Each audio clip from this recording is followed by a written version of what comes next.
Bismillahirrahmanirrahim. Innal hamdalillah nahmaduhu wa nasta'inuhu wa nastaghfiruh wa na'udzu billahi min shururi anfusina wa min sayyiati a'malina may yahdihillahu fala mudhillalah wa may yudlil fala hadiyalah. Asyhadu an la ilaha illallah wahdahu la syarikalah wa asyhadu anna Muhammadan abduhu wa rasuluh sallallahu alaihi wa ala alihi wa sahbihi wa sallama taslima, amma ba'd. Alhamdulillah, kita bersyukur kepada Allah subhanahu wa ta'ala. Kita di sore hari ini Selasa 10 Jumadal Ula 1446 Hijriah yang bertepatan dengan 12 November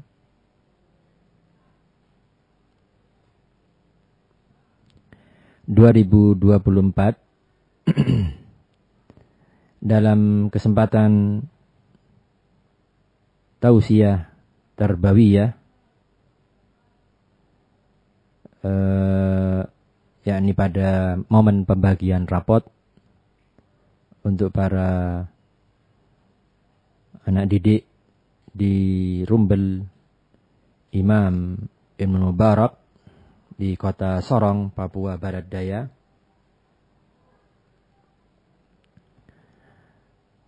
Ayyuhal ikhwah rahimani wa rahmakumullah, yang tentu tausiah ini kepada para orang tua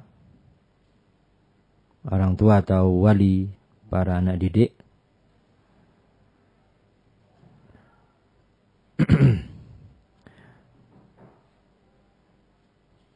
Kesempatan atau karunia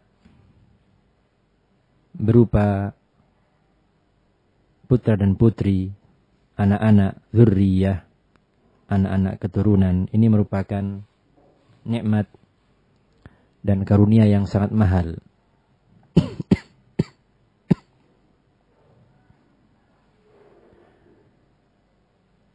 Merupakan kebiasaan para nabi, para rasul, yang itu dicontohkan kepada mereka, contohkan kepada kita, dan Allah Ta'ala memberitakannya dalam Al-Quranul Karim, yakni mereka memohon, berdoa, meminta kepada Allah Subhanahu wa Ta'ala agar dikaruniakan keturunan yang baik, keturunan yang saleh, anak-anak yang salihin. Di antaranya Allah Ta'ala berfirman, hunalika da'a Zakaria rabbah qala rabbi habli min ladunka dzurriyyatan thayyibah innaka sami'ud du'a. Di sanalah Nabi Zakaria berdoa kepada Rabbnya, mengatakan dalam doanya, Rabbi habli, ya Rabb, ya, karuniakanlah untukku min ladunka, dari sisimu, dzurriyyatan thayyibah, anak keturunan yang baik, innaka sami'ud du'a. Ya. Sesungguhnya engkau ya Allah maha mendengar, yakni maha mengabulkan doa. Ini doa ya para nabi, salah satu di antaranya doa Nabi Zakaria. Ya. Dan demikian pula Allah Ta'ala memberitakan bagaimana para ibadur rahman, mereka juga hamba-hamba, di antara sifat-sifatnya adalah berdoa, memohon kepada Allah, anak-anak yang saleh, salihin, bahkan minta kepada Allah agar menjadikan putra-putrinya itu sebagai imam, para imam. Imam bagi orang-orang yang bertakwa. Allah Subhanahu wa Ta'ala menyebutkan sifat-sifat mereka yang menyebutkan doa, ya, doa, isi doa mereka, Rabbana hablana min azwajina wa dzurriyyatina qurrata a'yun waj'alna lil muttaqina imama. Wahai Rabb kami, karuniakanlah kepada kami min azwajina wa dzurriyyatina, dari istri-istri kami dan anak keturunan kami, qurrata a'yun, sebagai penyejuk pandangan mata kami. Ya. Sehingga ketika dipandang sejuk mata tersebut, pandangan menjadi sejuk, yang berarti qalbu menjadi senang, gembira. Ya. Tentunya orang-orang salihin, orang-orang yang mukminin dan yang muttaqin, yang beriman dan bertakwa, ya, yang muwahhidin, yang bertauhid, tentu akan senang, akan sejuk pandangan mereka apabila melihat istri dan anak-anaknya salihin, salihat. Ya. Akan senang, akan sejuk pandangan matanya apabila melihat putra-putrinya sebagai anak-anak yang cinta kepada ilmu, mempelajari ilmu, belajar ilmu sejak kecilnya.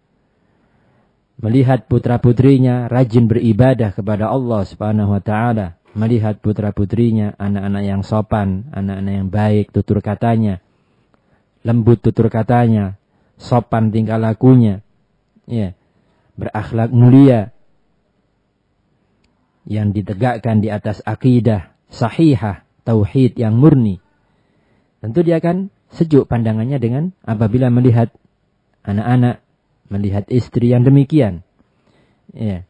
Wa ja'alna lil muttaqina imama, dan jadikanlah kami, ya, sebagai imam bagi orang-orang yang bertakwa. Ya. Mendoakan agar dirinya dan juga putra-putrinya menjadi imam bagi orang-orang yang bertakwa. Ya. Bukan hanya meminta menjadi orang yang bertakwa, tapi jadikan sebagai imamnya. Ya. Imam bagi siapa? Imam bagi orang yang bertakwa. Nah, menunjukkan kemuliaan yang sangat besar. Tentu ayyuhal ikhwah rahimani rahimakumullah, anak, ya, istri dan anak-anak yang menjadi qurrata a'yun, penyejuk pandangan. Demikian pula putra dan putri yang kelak tampil menjadi imam bagi orang-orang yang bertakwa. Ya, tentu di sana ada sebab-sebab. Ya, tak kemudian sekonyong-konyong datang, sekonyong-konyong jadi. Ya, tentu di sana ada sebab-sebab.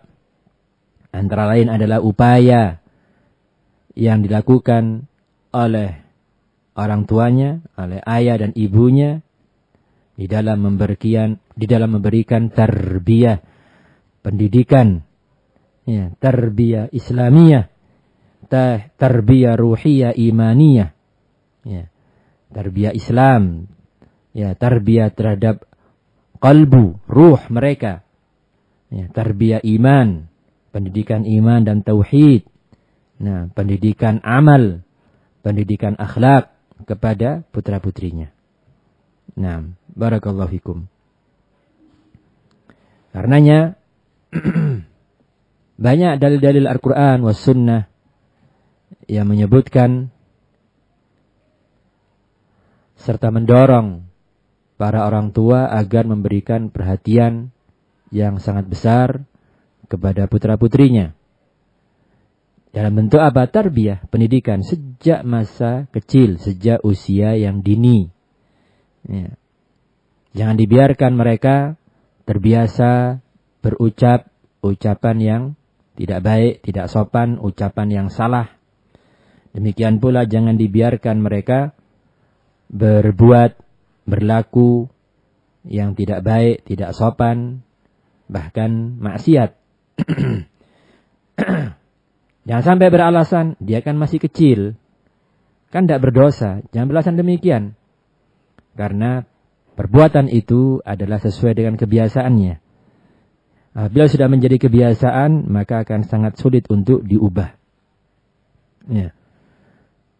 Apabila dia terbiasa berkata kotor, berkata jelek, berkata yang tidak santun, nah, demikian pula terbiasa berbuat yang tidak sopan, nah, berbuat yang mengandung dosa dan maksiat, maka akan terbiasa dengan itu.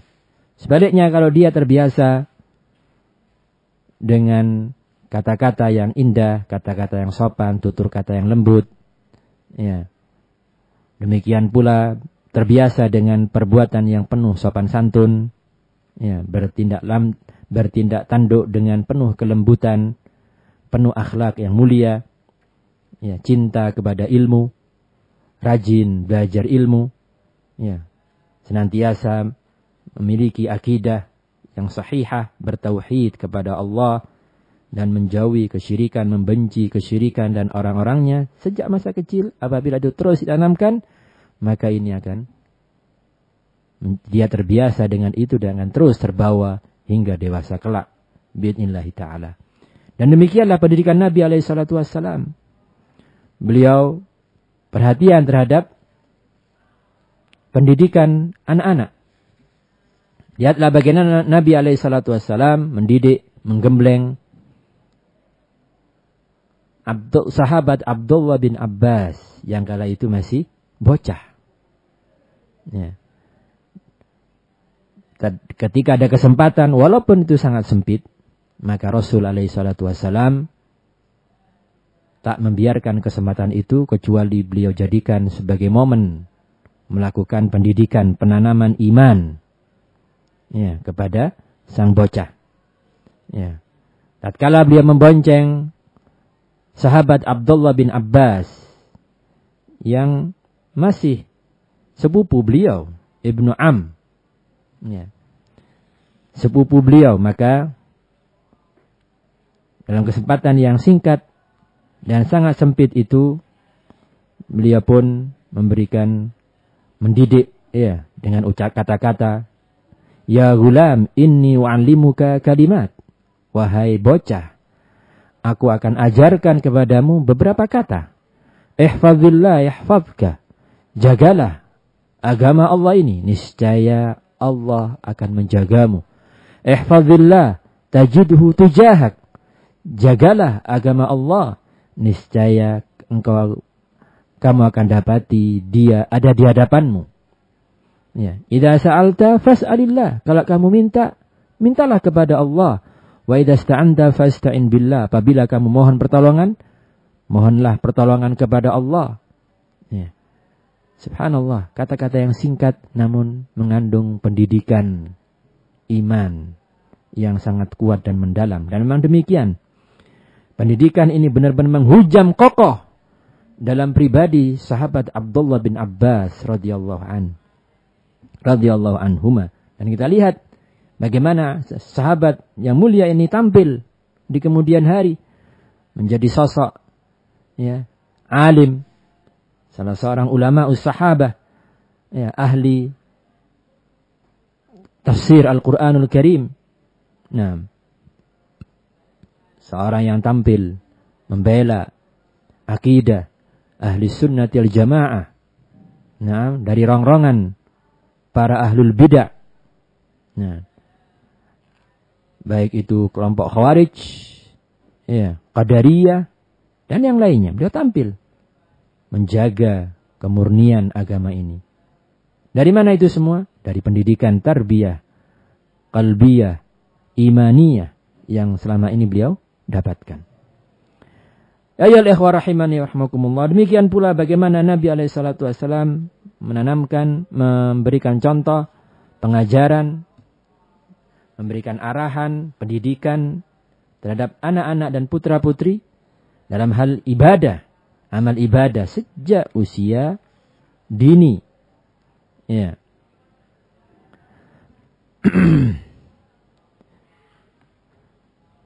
Allah Subhanahu wa taala memerintahkan, wa'mur ahlaka bis-salati wastabir 'alaiha.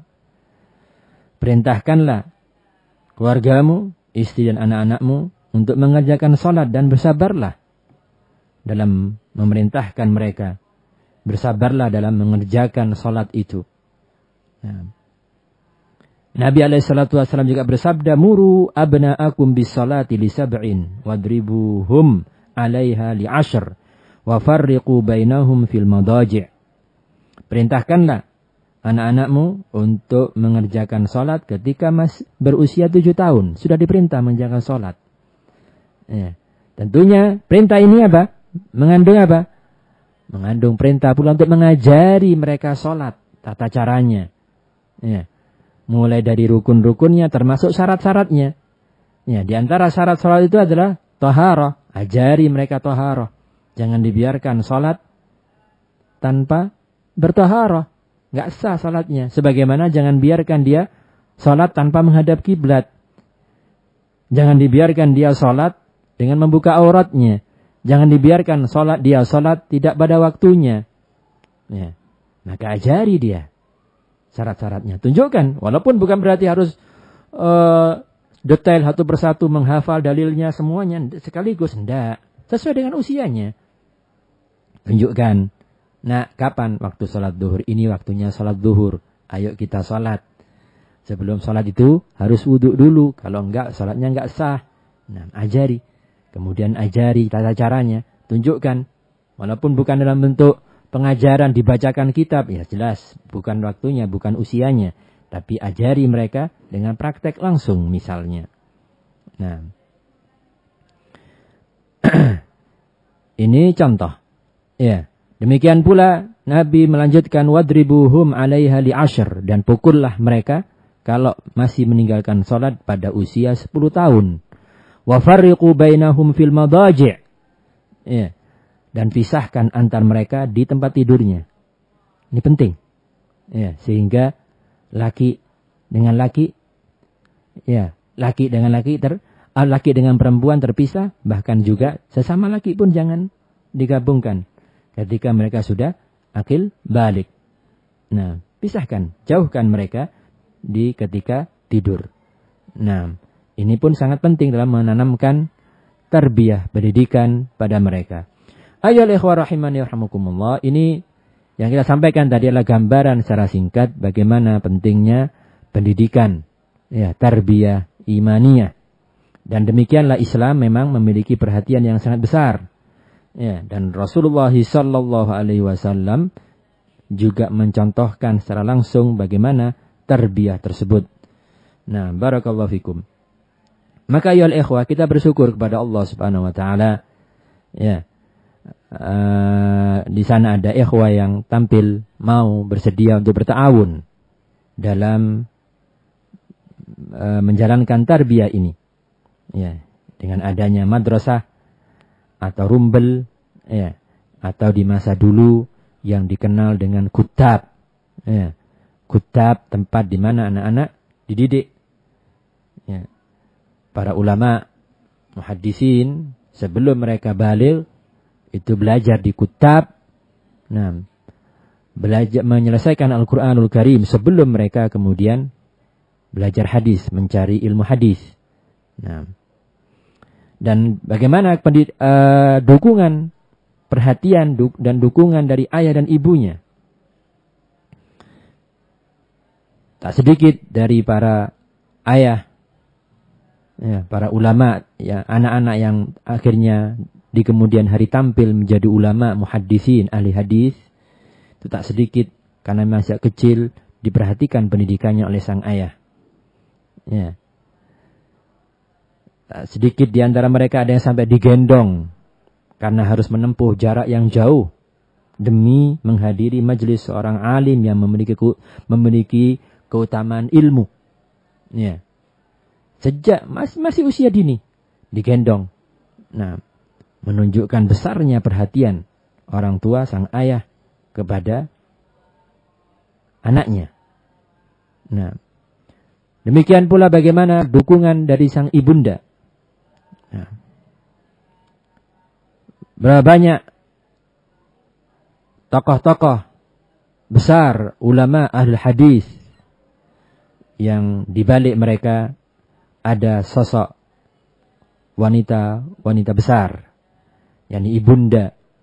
Nah, sebut saja Al-Imam Malik bin Anas, ya, Al-Imam Muhammad bin Idris Asy-Syafi'i, Al-Imam Ahmad bin Hanbal, Al-Imam Sufyan Ats-Tsauri, ya, Al-Imam Muhammad bin Ismail Al-Bukhari. Ini ulama-ulama besar dalam bidang fikih dan dalam bidang hadis, bahkan sebagiannya dijuluki sebagai Amirul Mukminin fil hadis, sebagiannya lagi sebagai imam madhab. Ya, itu semua mereka sejak kecil adalah di bawah asuhan sang ibu. Ya.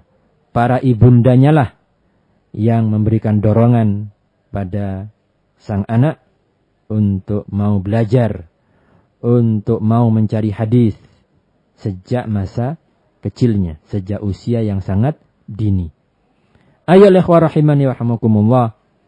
Sehingga peran dan dukungan orang tua memang sangat besar dan itulah tugas mereka. Allah Ta'ala memang membebankan tugas ini adalah kepada para orang tua. Ya ayyuhalladzina amanu qu anfusakum wa ahlikum nara wa quduhan nasu wal hijara. Wahai orang-orang beriman, jagalah diri kalian dan keluarga kalian, istri dan anak-anak kalian dari api neraka. Ya. Yang bahan bakarnya adalah manusia dan bebatuan.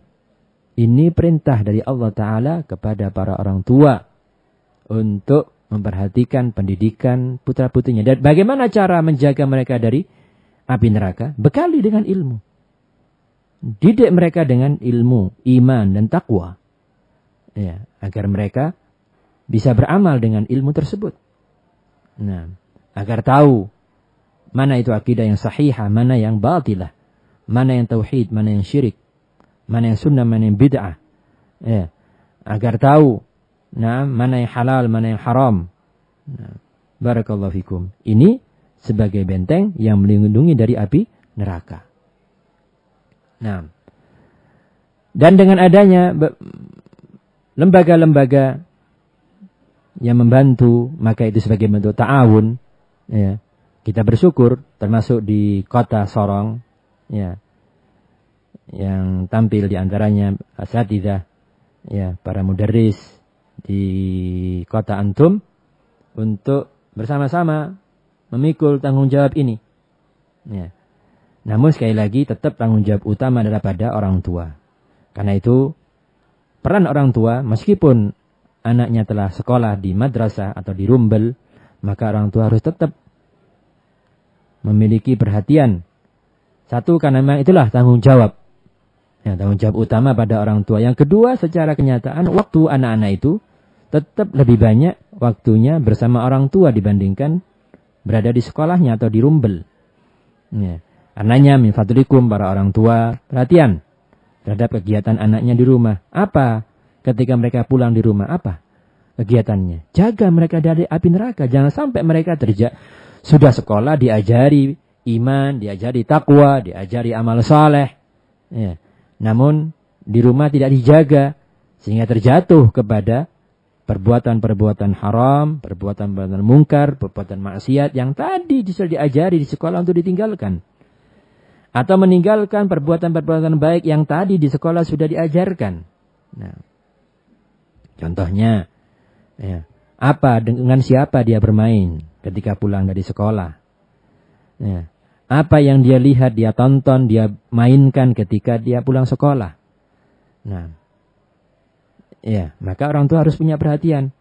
Nah, jangan sampai apa yang sudah dibangun di sekolah dihancurkan begitu saja dengan sangat mudah dan cepat ketika di rumah. Ya. Demikian pula perhatikan sejauh mana perkembangan pelajaran putra-putri Anda. Nah, muraja'ahnya bagaimana, penguasaan hafalannya bagaimana, ya, penguasaan atau mengerti enggak dia dengan pelajaran yang tadi sudah diberikan, bagaimana ibadahnya di rumah, bagaimana akhlaknya. Nah, ini perlu dijaga. Perlu dijaga. Kalau tidak, maka apa yang sudah dibangun di sekolah yang itu dalam sedikit dibangun, namun dengan sangat cepat dihancurkan, bahkan diisi dengan kejelekan-kejelekan. Na'udzubillahi min dzalik. Jika ini yang terjadi, ya, jangan sampai ini terjadi. Ya. Dan ayyuhal ikhwah rahimani wa rahimakumullah, di masa ini, di masa yang memang kita ahlus sunnah dalam kondisi ghurbah, benar-benar terasing. Ya. Manhaj kita, akidah kita, ibadah kita asing. Demikian pula orang-orang yang cinta kepada ilmu, mengharapkan tarbiyah imaniyah, tarbiyah di atas pendidikan salafus saleh. Ya. Tarbiyah yang diajarkan di situ ilmu-ilmu iman, ilmu-ilmu tauhid, ilmu Al-Quran, ilmu As-Sunnah. Ya. Ini juga sangat asing. Ya. Banyak orang di masa sekarang yang sekolah, yang menempuh pendidikan, ingin mendapatkan kerja, ingin mendapatkan pekerjaan, uang, ingin demi masa depan yang lebih baik katanya. Ya ini apa masa depannya? Di dunia. Nah, kerja, kuliah, nanti mau supaya kuliah, supaya bisa kerja, supaya gajinya sekian. Nah, sehingga kalau kerja mau kerja apa? Kalau sudah sekolah nanti mau kerja apa? Ya. Maka ayuhal ikhwah, pendidikan kita tidak berorientasi demikian. Pendidikan kita adalah pendidikan yang menanamkan iman, ya, menanamkan takwa, menanamkan ilmu, amal saleh, ya, yang kelak mereka menjadi imam lil muttaqin, tampil menjadi ulama, ya. Karena sangat sedikit ulama di masa ini, ya, yang memang membimbing, mengarahkan umat, membentengi agama ini. Nah, karena itu kita bersabar ayyuhal ikhwah di tengah keterasingan ini, ya, yang termasuk cara pendidikan kita berbeda, terasing, ya, dari cara-cara pendidikan pada umumnya. Maka ini perlu kita bersabar, ya, termasuk dalam kondisi fitnah yang terus bertubi-tubi, ya, karena memang fitnah itu tak ada hentinya selama, ya, seorang masih hidup, dia akan terus, ya Allah, uji dengan berbagai fitnah, baik fitnah syahwat maupun fitnah syubhat. Nah, demikian pula mungkin dengan segala keterbatasan sarana dan prasarana, maka ini kita bersabar, ya, karena ayyuhal ikhwah, apa yang sekarang mungkin dirintis, ya, dengan sarana dan prasarana seadanya, sederhana, dengan jumlah siswa atau anak didik yang sedikit. Nah, tapi ini kita syukuri, kita jalankan dengan baik, sabar, konsisten, komitmen, ya, continue, penuh ta'awun, penuh tafahum. Nah, maka Allah Ta'ala, apabila kita pandai bersyukur, Allah Ta'ala akan menambah nikmat itu. Nikmatnya akan terus ada pada kita dan akan Allah tambah nikmat tersebut. Ya, apabila kita pandai mensyukuri apa yang sedikit, ya, maka Allah akan tambah nikmat itu sebagaimana sudah Allah janjikan. In syakartum la azidannakum wa la in kafartum inna azabi lasyadid. Ayyuhal ikhwah rahimani wa rahmakumullah. Itu mungkin yang bisa Ana sampaikan di kesempatan sore hari ini, atau mungkin di sana sudah menjelang Isya di Sorong. Ya, semoga penyampaian yang singkat ini bermanfaat untuk ana pribadi dan juga kepada antum semua yang mendengar. Ya, semoga menjadi bekal, ya, tambahan iman, tambahan takwa, dan menjadi pendorong untuk berbenah, ya, untuk terus meningkatkan, ya, apa yang selama ini sudah kita laksanakan agar kelak di kemudian hari atau semakin hari nanti akan terus semakin lebih baik. Dan semoga benar-benar Allah Subhanahu wa taala membuahkan dari pendidikan dan tarbiyah yang ada di Sorong ini, menjadi membuahkan hasil yang nyata,